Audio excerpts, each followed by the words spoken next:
poverty for good. Greg Bakun here. It's nice to get out of the Twin Cities and take some travel excursion to some great locations. Minnesota has so much to offer, which is why I love traveling down to Wabasha and staying at the historic Anderson House Hotel. Opened in 1856, this beautiful hotel offers comfortable accommodations, has a delicious restaurant, and even a speakeasy in the basement to unwind with a drink.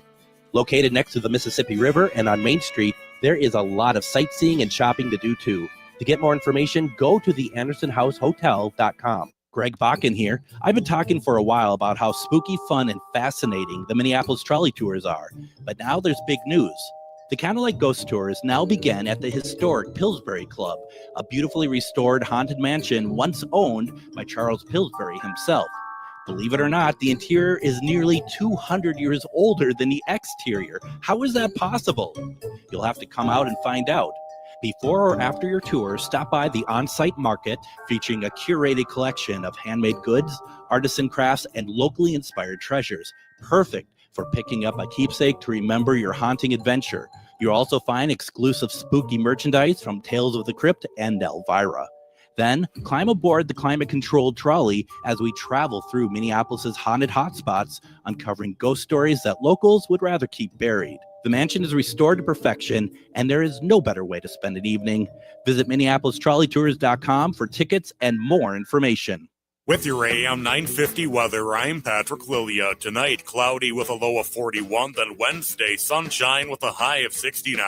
There's something for everybody at Cafe Latte in St. Paul, from award-winning soup, salad, sandwiches, and desserts to treats from the bakery made fresh daily and a pizza and wine bar. Cafe Latte is located on the corner of Grand Avenue and Victoria Street. Check them out at cafelatte.com. Portions of the following program may be pre-recorded. The views expressed and the opinions given by the individual host, guest, random reptoid, or chupacabra may not necessarily reflect those of AM 950 Radio, its affiliates, or its sponsors. Now, it's time to step into the unknown.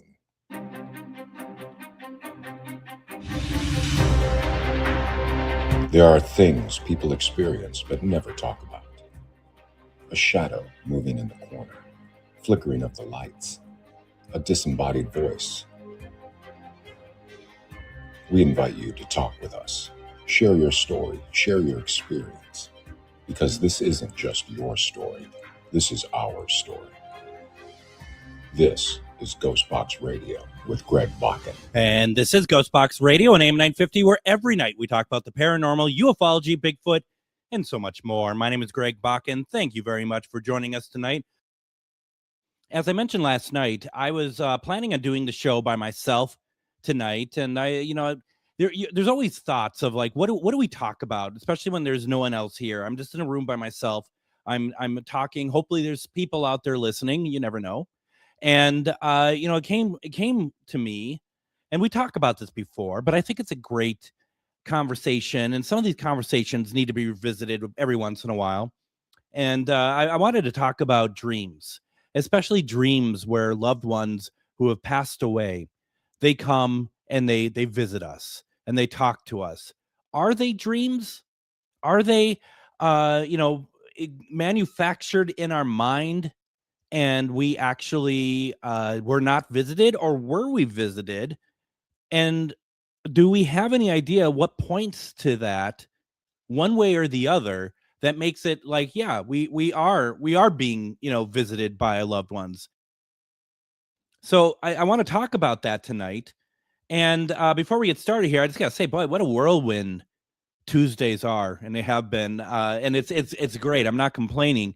But after being at the station all day, we are currently in our paranormal class that meets every Tuesday. And I do recommend anyone who's interested in how paranormal investigations work, how to look at some of the equipment, how to have etiquette and investigation. Even if you have absolutely no desire to actually go to an investigation, I think you'd really get something out of it. We're having a really good time. We just finished our 4th week out of 6, and it's It's great, and the thing is, and I think you get to understand what a real class is when you are putting on the class. And I'm doing this with Char Savoy, as we do a lot of these classes and stuff. And I can leave there being like, me myself, who has been doing this for nearly 20 years, can be like, you know what? There's stuff that our students were talking about tonight that I learned from. I learned from them. And that's the sort of thing that is, I think that's a true meaning of a class, because if you have a, if you're a teacher and think, well, I know it all and I'm not going to learn anything, I think that's flawed. But if you are able to be in the class and be like, my gosh, there are concepts that the people taking the class are saying, and ideas and situations they're talking about, it's like, boy, that's really cool. And I'm really happy about that. So you can't help but leave like energized from that. And I do this stupid thing where I don't eat during the day because I'm going to find time later. And later is then suddenly I have to go to Anoka for this class. But I am going to be able to go get dinner before my show. But then we sit around and we chat a little bit, and I love that part of it. And next thing you know, you're racing around, and that's how it works. But it's really, at the same time though, I think to myself, and I think back to when I've been doing this for a while, but when I got into like the mainstream paranormal scene with other groups and stuff, I think about what that was like back then, and thinking to myself, if someone would have said to me, I would be doing classes, teaching people what I've learned. And at that time, when I really got into it, I didn't know absolutely nothing. Then it's like, wow, here we are. And I'm actually able to maybe help people become investigator. Maybe someday someone's going to be in a location and do something with a paranormal investigation and get good results, and they're like, I learned it from that class.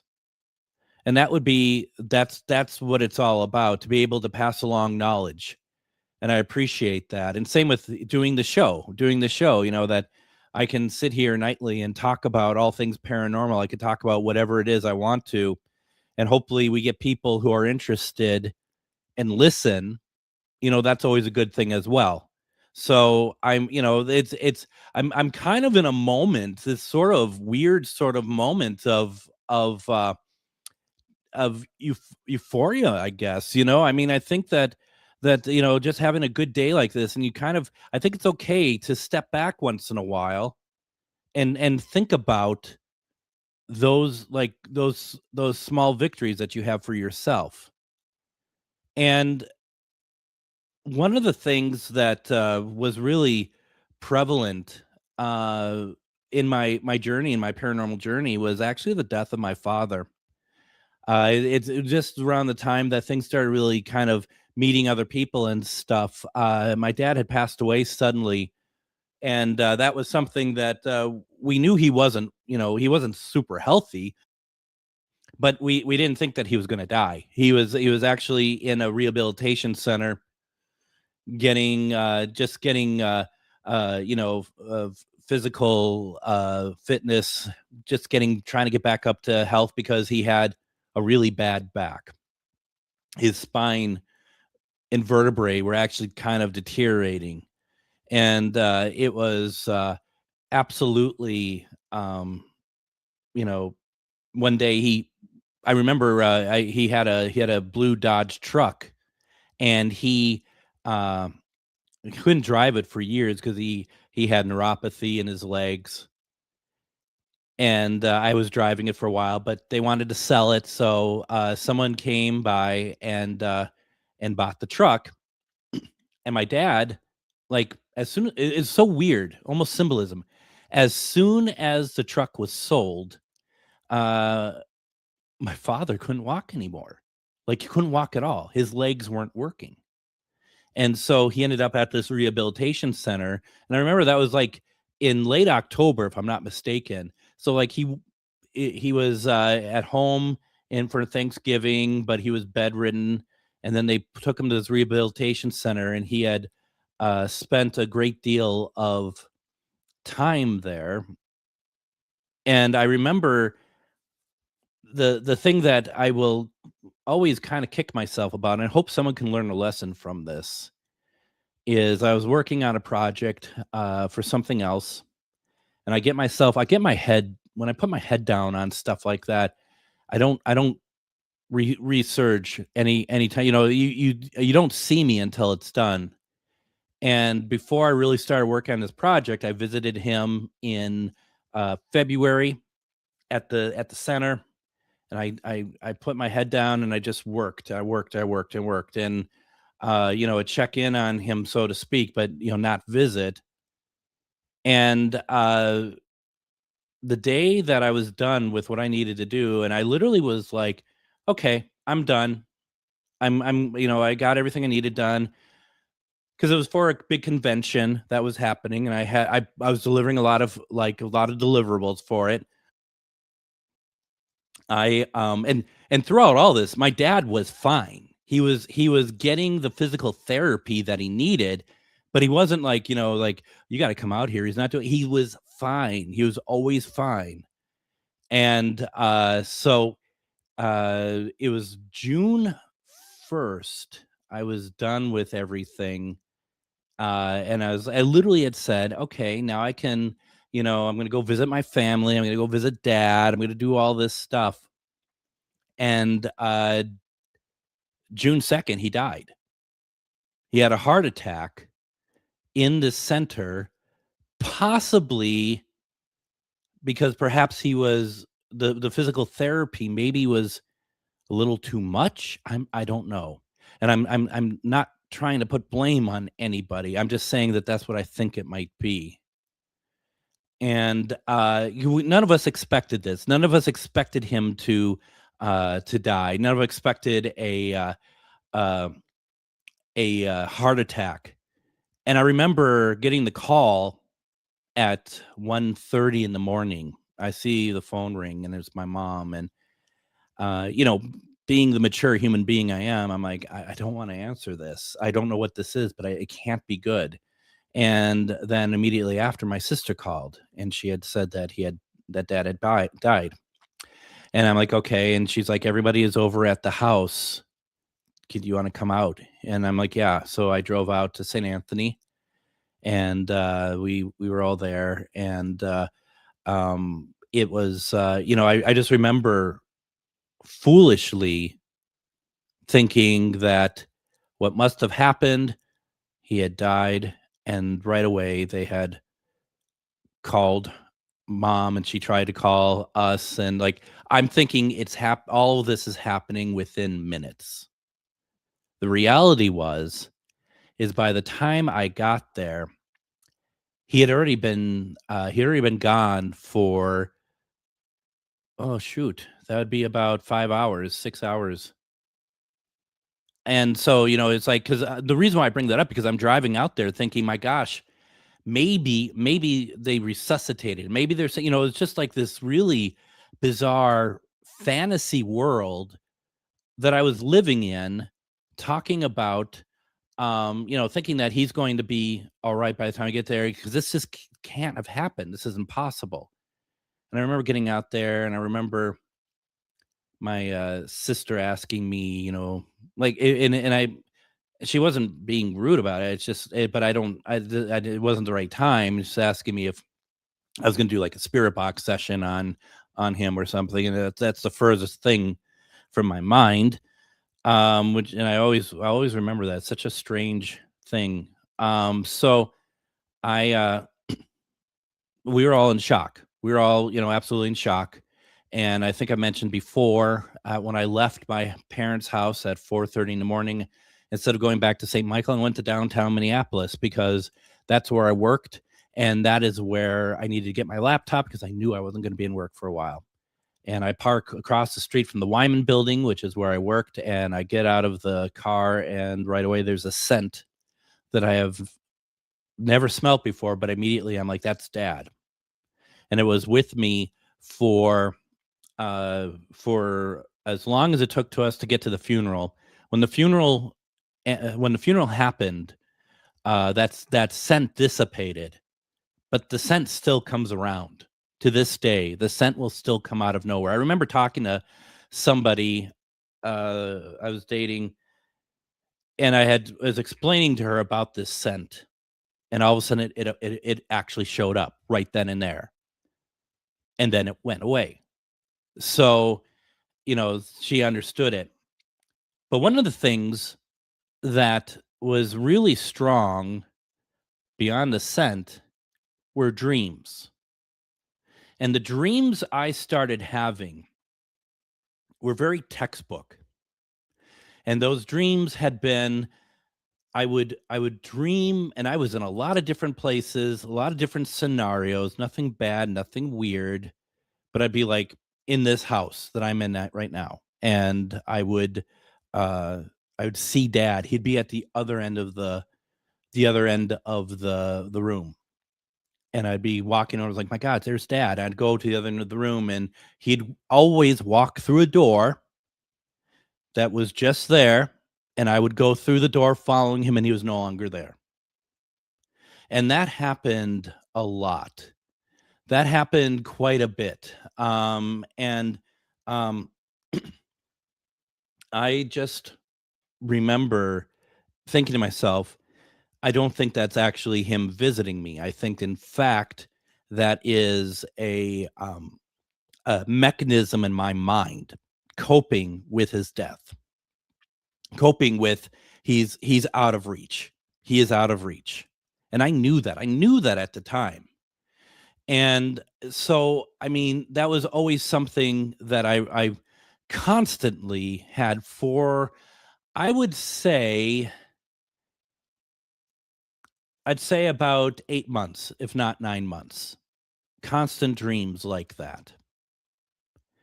And then one day I was at an event over at the Palmer House, and it was over it was overbooked, and we couldn't stay in the Palmer House, so we stayed at an American Inn, which is right up the road, right by 94, which, folks, is just as haunted as the Palmer House. We'll talk about that someday.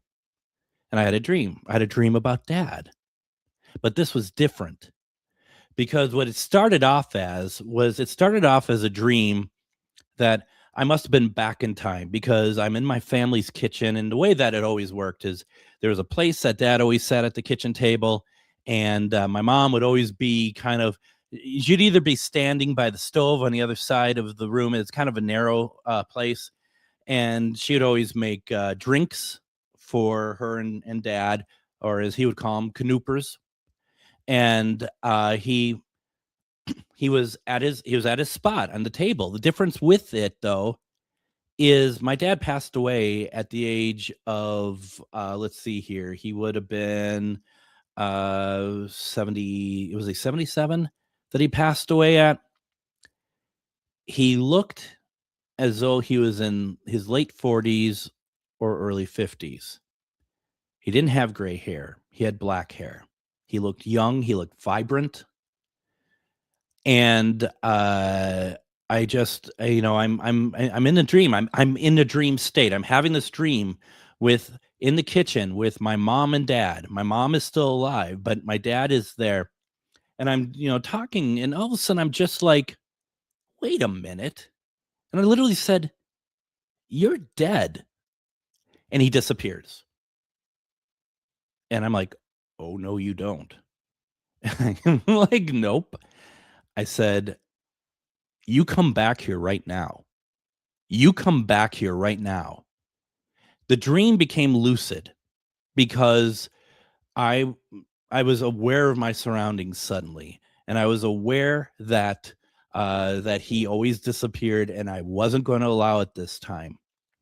And once again, so this is a dream is happening, but I believe it's a lucid, a dream. He comes back.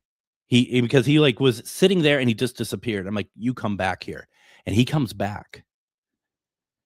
And I said, "I just want to let you know that I love you very much." And the look on his face, because folks, this might be hard for some people to understand, especially if you're, you throw that word around a lot. We never did as a family. We didn't, doesn't mean we didn't love each other. We just never really vocalized that in words. That's just how we were. So I've never said to him face to face, I love you. And so when I said it, the look on his face in my dream is a look I've never seen on him before. One of absolute, I think love back, to be honest, that he was so happy to hear that. That's the way I look at it. He was so happy to hear it. Just, wow, kind of look on his face. And I just said to him, I just want to let you know, I just want you to know I love you and I miss you very much. And I'm so angry that you left us.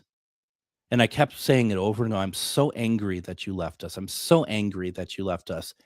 And that's when I woke up. And when I say I was so angry that you left us, not because it's his fault, but because he left us. And for a family that was, always kind of stayed together and whatnot, that was the first of kind of like real life, hitting when we lose one of the members. And I want to kind of break that down a little bit here in a bit, that dream a little bit more, if you don't mind, because I think it's very fascinating. And, kind of what we want to talk about tonight is that dream. Was he visiting me, or is that a dream? And I want to know also, basically, have you all had dreams like that? Put it in the comments. We're talking about dreams tonight. We're talking about loved ones. We're going to talk about cats in dreams. We're going to talk about coworkers in dreams. Whatever's on your mind, put it in the comments as well. Don't go anywhere. You're listening to GhostBox Radio on AM 950.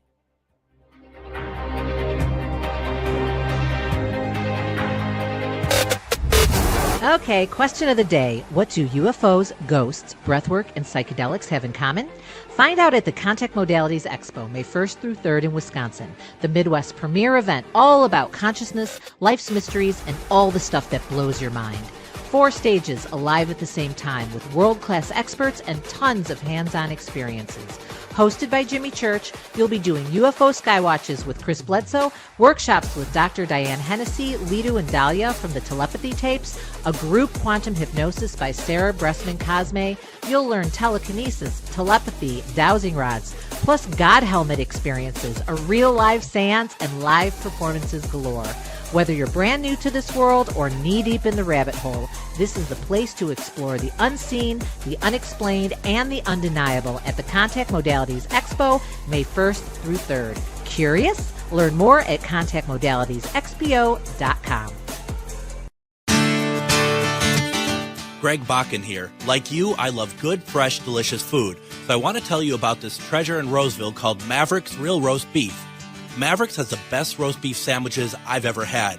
Made fresh every order. Add fries or onion rings dropped in the fryer when ordered, and you have a winning combination. Maverick's Real Roast Beef has a lot more than roast beef, so check out their website, mavericksbeef.com, or check out their restaurant on Lexington in Roseville.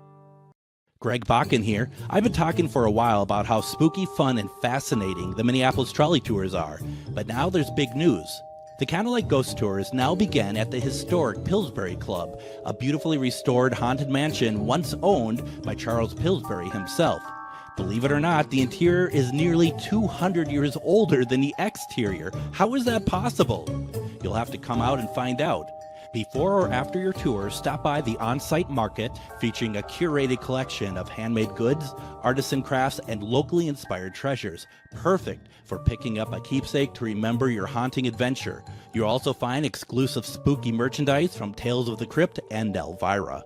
Then, climb aboard the climate-controlled trolley as we travel through Minneapolis' haunted hotspots, uncovering ghost stories that locals would rather keep buried. The mansion is restored to perfection, and there is no better way to spend an evening. Visit MinneapolisTrolleyTours.com for tickets and more information. Greg Bakun here. It's nice to get out of the Twin Cities and take some travel excursion to some great locations. Minnesota has so much to offer, which is why I love traveling down to Wabasha and staying at the historic Anderson House Hotel. Opened in 1856, this beautiful hotel offers comfortable accommodations, has a delicious restaurant, and even a speakeasy in the basement to unwind with a drink. Located next to the Mississippi River and on Main Street, there is a lot of sightseeing and shopping to do too. To get more information, go to theandersonhousehotel.com.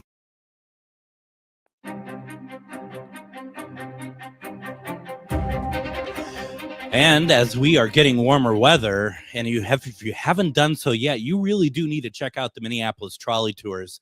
Oh my gosh, they have so much going on, and they have so many good tours. Goes beyond the ghost tours. There's a Gilded Mansion tour. There's a true crime tour. Just go to MinneapolisTrolleyTours.com, see what they're offering over there.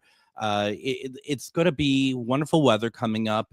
The trolleys are always climate controlled, as we talk about in the ads, and the information that they pass along on these tours are really good. John and Norman, who run the tours, they're fantastic people. They work very hard to give you an experience that you want and that you can come back and explore many a times. And hopefully down the line here pretty soon that we can talk about more fun stuff that's going on at the mansion as well, because that place, going over to the Pillsbury Club, which is this mansion I talk about in the ads, it is out of control. It's so wonderfully haunted. It is so beautiful. I think going out there, you are going to have a fantastic experience. I feel bad in a way because I explain it in the commercials and it doesn't really explain it. You have to check it out for yourself. The size, the magnitude, the beauty, what it is, the vibe, everything. It is wonderful. And then you take the tour itself, and it's very well researched. You go to a lot of locations, you experience and you hear stuff, and there are a lot of times you're stopping at different locations and stuff. You'll get out at a few of them, walk around outside, maybe use some paranormal equipment. You're going to have a great time. Go MinneapolisTrolleyTours.com, check it out, and really make it a destination here soon, because you're going to have a great time. We are talking about, do past loved ones come to us in dreams? And I spent the last segment leading up to my father passing away. And, I cannot help but think that last dream in particular is him visiting me. Because those dreams about me seeing him, and he's at the other end of the room, and I go to him, and he goes to the door, and he's gone. They stopped at that point. They absolutely stopped at that point. And one of the things that I did a little bit of research on, and some people believe that a sign that a loved one actually visits you in a dream, that years after the dream has happened, that you can keep those details absolutely straight. Like a regular dream, you might have some dreams that you kind of your mind goes back to that make an impact on you, but it's very possible a lot of those dreams are actually you lose some of those details over time. Dreams like this one, you don't, and that's pretty incredible. And this one has stuck with me. This would have been in 2016, I think I had this dream. 10 years later, I am still talking about it. That's pretty incredible. Let's go over to the comments here real fast. A couple folks have left some comments about this. Austin says, had a dream from someone who passed recently, and the way that I felt was completely different before and after the experience. He has visited twice, both in dreams, both in a dreamlike state that becomes extremely lucid and very real once the connection happens. And that's really interesting. Does that mean, and I'm asking kind of to the ether here, does that mean that once you get a connection like that, because it's interesting, I didn't say exactly that, but remember when I talked about my dream of my dad, that I thought I was in a dream until suddenly I had wait a minute, you're dead. And that could have been the connection. That could have been very similar to what Austin was talking about. Obviously different, but yet perhaps the same. And maybe that's what it needs, that it starts off as a dream and you get to that dream state. And that's when that loved one or friend or whomever comes and makes that connection. And I think that's very interesting. Thank you for that, Austin. I really do appreciate it. We go over to Jennifer, and Jennifer says, I got a call that my mom wasn't expected to last through the night. I drove home to see her, and she was not in a conscious state. Her granddaughter had called me and said she was hoping mom would hold on until she got there to say goodbye. After all the family had left and I was alone with mom, I told her it was okay for her to go. That night when I slept, I had a dream, which I'm sure was her visiting me, where she smiled at me and told me she wasn't in pain anymore and had passed on. And there's more there, but it unfortunately the StreamYard doesn't show it to me. So if you, Jennifer, if you could cut and paste that and put that into another comment, if possible, that'd be great. Because that's an incredible recollection there. And it's really tough. I've also heard, this hasn't happened to me personally, but I've heard people talk about, like, they have dreams from their grandmothers or grandparents that are like kind of what Jennifer said, but without even knowing that they're holding on to life or whatever, that they are going, that they are now free, that they're now going to move on now. And they wake up to only find out that that grandparent had passed away. I think that's absolutely incredible. I really do. Excuse me. Linda in the comments says, a few years ago, I had a dream of finding a baby on the floor crying, wheezing, and in pain. I picked him up and held him close as if he was family. I talked to Angela Boley about it, and she told me the baby was my son's miscarriage baby.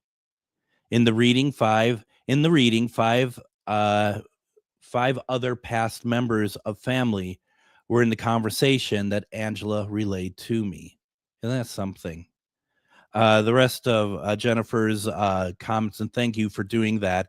Because remember, when we talked about Jennifer, when she posted her, she said that about her mom, that night when I slept, I had a dream, which I'm sure was her visiting me, when she smiled at me and told me she wasn't in pain anymore and had passed on.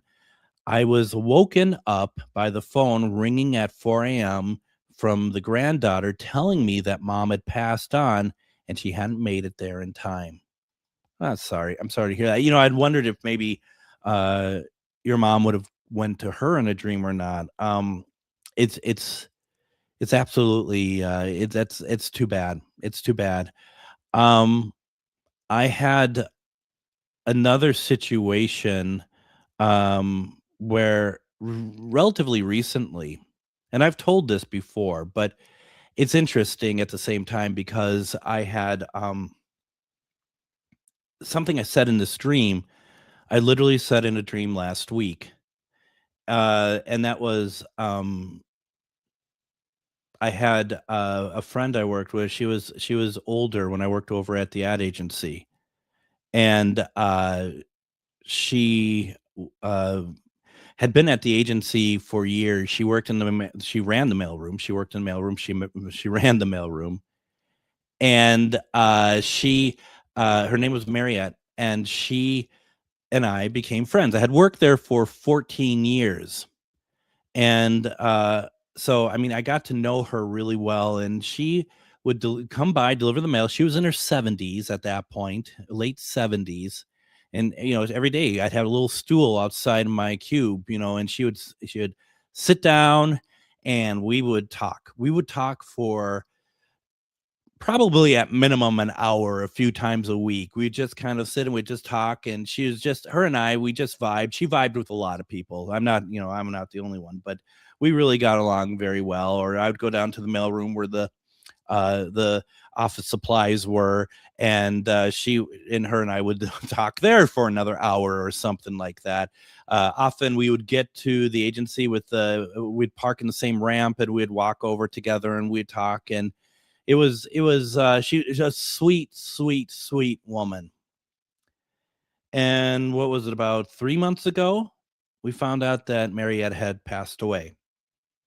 And, she was in her early 80s. I mean, it's sad, but perhaps not too surprising. And I had a dream that I was back at the agency, and I'm walking around, and it all kind of was different for me. And I was sitting in a area that I kind of like my desk was.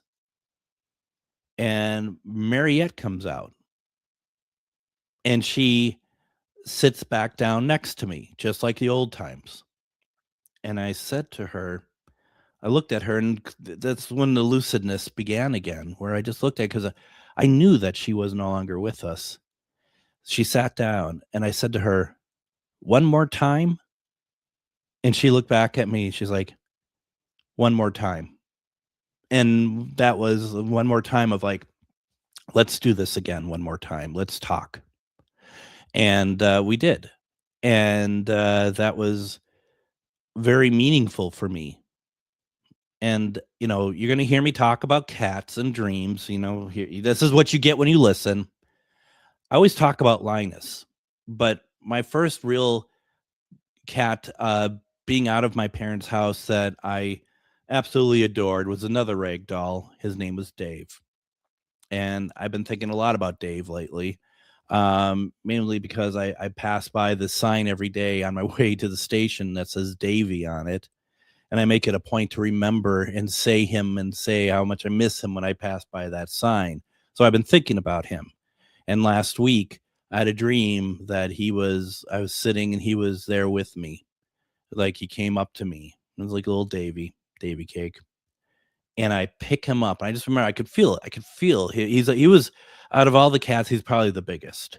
And I picked him up and I just held him up against me. And I had my hand in his little rump. And I just looked at him and I just said it again. I said, "One more time?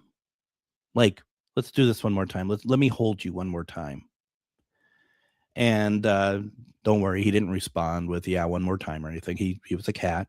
But I mean, it was very special. And you have those moments, you have those dreams, and you don't let go of it. You don't wake up the next day and you're like, "Oh, that was great, moving on today." It stays with you. And I think that's another example of this being, these dreams are more than dreams, that they are loved ones coming to visit. And one could say, well, of course Dave would come and visit you because you're saying his name every day. You're going by the sign, you're saying his name. He's on your mind. You said it yourself. He is on your mind. Possibly, but he was there. And the wherewithal of being like, that I know that he's been gone and I hadn't dreamt about him in years. It's very interesting. It's very interesting, and one that I absolutely, we have a choice in these situations. We all have a choice when we are in a situation where perhaps something supernatural happens. And you could do one of two things. You could kind of, rationalize your way out of it, or maybe take a leap of faith and be like, "That was my Dave. That was my big boy Dave." I'm not saying one is more correct than the other, but I know which one I would choose. And that's what's super, super important for me. And I figure that probably a good majority of you listening would feel the same way, because I think where a lot of us are on the same vibe here. This is what I'd like to do. I need to take a break here. When we come back, I have more dreams. There's more people in the comments that I want to get to as well. If you have something you want to put in the comments, please do so. I would love to read them. Everyone who has done so far, thank you. I will get to the ones that we need to get to. Don't go anywhere. You're listening to GhostBox Radio on AM 950.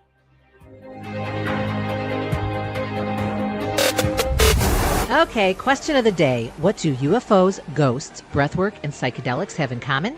Find out at the Contact Modalities Expo, May 1st through 3rd in Wisconsin, the Midwest premier event all about consciousness, life's mysteries, and all the stuff that blows your mind. 4 stages alive at the same time with world-class experts and tons of hands-on experiences. Hosted by Jimmy Church, you'll be doing UFO Skywatches with Chris Bledsoe, workshops with Dr. Diane Hennessy, Lidu and Dahlia from the Telepathy Tapes, a group quantum hypnosis by Sarah Bressman Cosme. You'll learn telekinesis, telepathy, dowsing rods, plus God helmet experiences, a real live seance, and live performances galore.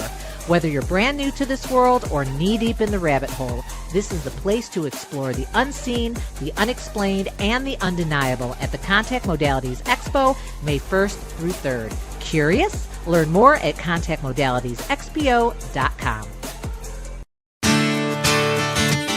Greg Bakun here. Like you, I love good, fresh, delicious food. So I want to tell you about this treasure in Roseville called Maverick's Real Roast Beef.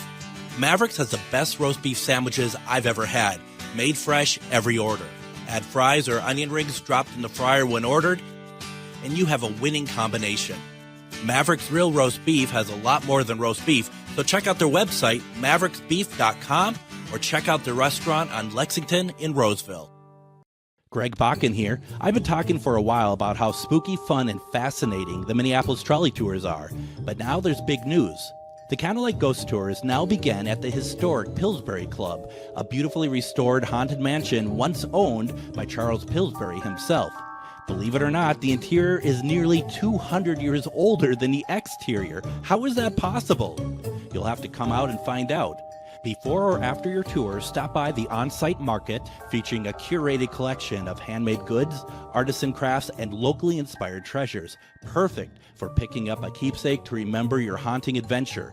You'll also find exclusive spooky merchandise from Tales of the Crypt and Elvira. Then, climb aboard the climate-controlled trolley as we travel through Minneapolis' haunted hotspots, uncovering ghost stories that locals would rather keep buried. The mansion is restored to perfection, and there is no better way to spend an evening. Visit MinneapolisTrolleyTours.com for tickets and more information. Greg Bakun here. It's nice to get out of the Twin Cities and take some travel excursion to some great locations. Minnesota has so much to offer, which is why I love traveling down to Wabasha and staying at the historic Anderson House Hotel. Opened in 1856, this beautiful hotel offers comfortable accommodations, has a delicious restaurant, and even a speakeasy in the basement to unwind with a drink. Located next to the Mississippi River and on Main Street, there is a lot of sightseeing and shopping to do too. To get more information, go to theandersonhousehotel.com.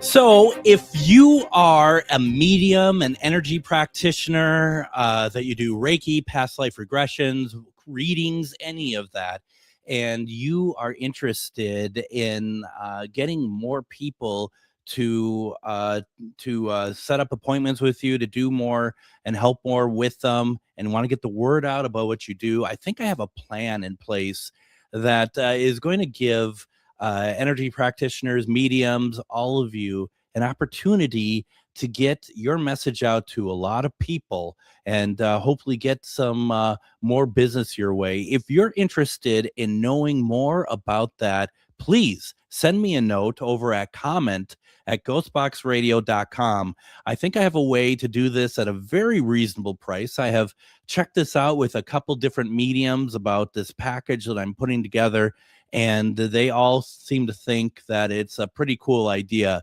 and a lot of bang for your buck, if you will. So send me a note, comment@ghostboxradio.com. I'll send you the information and see if it's the right fit for you. I'd really love to get some of you that have kind of smaller practices, get some more visibility for you, get you on the show, share what you do. It'd be a lot of fun. So reach out to me once again, comment@ghostboxradio.com. Join me tomorrow on GhostBox Radio with Greg Bakun. We're going to have on Matt Schmidt. And Matt, I first heard about Matt through Psychic Medium, Refined Divine. And she was really talking about how wonderful Matt is, and Matt is, and we were trying to get him on the show for a while, but our schedules just weren't jiving. But he's going to be on tomorrow, and we're going to be talking about dealing with entity attachments, which is actually what she had to go through, funny enough. So once again, it's dealing with entity attachments with Matt Schmidt tomorrow, and it's going to be a great conversation. So please join us for that tomorrow. We're talking about dreams, and it's been very interesting talking about some of the experiences I've had, but as usual, I'm enjoying it a lot more when I'm talking and hearing from those of you listening about what's going on with you as well. And I want to go ahead and I want to go back to the comments section here. And Aurora says that, yes, I believe that's true. I believe she's talking about loved ones visiting in dreams. My mom visited me in a dream 6 years ago. My mom and I were estranged, and unfortunately, I wasn't around when she passed. In that dream visit, she apologized and was crying. I wet the bed for the very first time and know for a fact that she had visited me. I've had a few dreams after that, and my mom comes around in time of need. Well, it's nice to have that kind of closure there, Aurora. Thank you for sharing that. I remember my friend Roger, and I remember this when my dad had died, and I was at the luncheon for my dad's funeral, and Roger was talking to me, and his mom had passed away, probably about 5 years before that. And he talked about how in a dream, his mom would call him on the phone, and he'd answer in the dream, and they would have a regular conversation. And, the thing about that, which I think is so interesting, is the fact that he said, and we've talked about this actually recently again, and he said it was just like a regular phone conversation. My mom calling me, and, we're talking about what's going on, and, I'm telling her what's going on in my life. I'm telling her about my kid. I'm talking about, my marriage. I'm talking about all this stuff. And I thought, boy, that's just really incredible. And, I wonder when those type of things happen, like, for example, me having the dream about my dad in my family kitchen, or the fact that Roger's mom is calling him on the phone, if our loved ones are picking those scenarios because it makes, like, they think that that's going to be what is easiest for us. Like, I have no doubt in my mind, the way that I said that my dad looked like he was in his late 40s, early 50s, and that he wanted to choose a look to him that I would like maybe more vibe with, and not this this older gentleman who really had a hard time moving around, to be perfectly honest. But instead, seeing when he was pretty much, a lot of us see our dads as unstoppable, just this, incredible, strong human being. And I wonder if that's, purposeful. I don't know. It's very interesting, though, isn't it? I remember going out to Strawberry Point in Iowa with my friend Nicole, and we were going to investigate a house out there, and we left. And when we left, picked her up in St. Paul. We're driving down to Iowa. It was snowing. We knew it was going to snow. Might get like about 3 inches or so. Ultimately, it was 11 inches of snow that came down. It was a blizzard. It was horrible. And I'm driving, and I lose control of the car, and we go off the road down a bankment, and the car should have rolled, and it didn't. Like, it literally was teetering, and then it just kind of went back down on what it felt like on all 4 wheels. I mean, maybe it wasn't as dramatic as that, but that's what it felt like. And we eventually got out of that, and we ended up driving for a while longer, but we had to stop. It was just too nasty, and we ended up getting a hotel. And that night I had a dream that my dad was in the hotel room with me. and asking him, did he stop the car from rolling? And he said yes. And that was like, wow, that was incredible. And then the next night at this house, he came through. We're just talking about this today at the class, and talking about how there's a piece of equipment called the Ovilus that has a bank of words, about 2,000 words. And the theory behind it is that spirit's going to pick the words that they want you to see, that they're trying to communicate with you. And sometimes they will pick words that are close because the exact word isn't in there. So my friend Nicole and I were out there, and it was like the word nickel came up on the Ovilus. It's a little screen, and the word nickel comes up. And everyone's like, "Oh my God, it must be Nicole." And I'm just like, no. I'm thinking to myself, let's not grasp at straws here, right? I mean, that's just, not everything is paranormal. Not everything is, maybe necessarily say like that. And then afterwards, the next word that came up after nickel was bacon. Now, my last name is Bakun. My parents always joked about, we'd always like say our last name Bacon because everyone else did. So we did that kind of a joke and whatnot. But also Bakun, or Greg, probably for that matter, are not in the database of words. So then it started to become, okay, that is very possible now that that's someone trying to communicate with us. And so we did this thing in this room where we're like, if you are here for, and you'd point to each person, if you're here, can you turn the flashlight on? Because we had a flashlight, and spirits turn on the flashlights and turn off the flashlights. It's one of my favorite pieces of equipment to use. Going around around the room. Are you here for this person? Nothing. Are you here for this person? You nothing. And I'm the last person, and I'm like, are you here for me? And the flashlight turns on and turns off. And I just said, are you my dad? And it turns on and it turns off. And things start to get weird. We're in this room in Strawberry Point, Iowa, and we start hearing music play. We start hearing music play in this room. Shannon, who is one of is the wife of, the person who owns the house, or they probably own it together, or it's actually her family's house. What am I talking about? She's like, does anyone else hear music? And it's like, yeah, we can. It's music being played. It's like, it wasn't like big band music. It was something else, but it was just like, it was happening, and it got cold in there. And all of a sudden, there's this waft of cologne that comes through. My dad never wore cologne except on special occasions, and the cologne was Stetson. The cologne we smelled was Stetson. It was just like, he's here. He is here with us right now. And when we're there, I asked again, Dad, we almost rolled over yesterday. Did you stop the car from rolling over? And the flashlight turned on again. It was absolutely incredible. Also, another dad dream, which I can't figure out what this is. I really can't.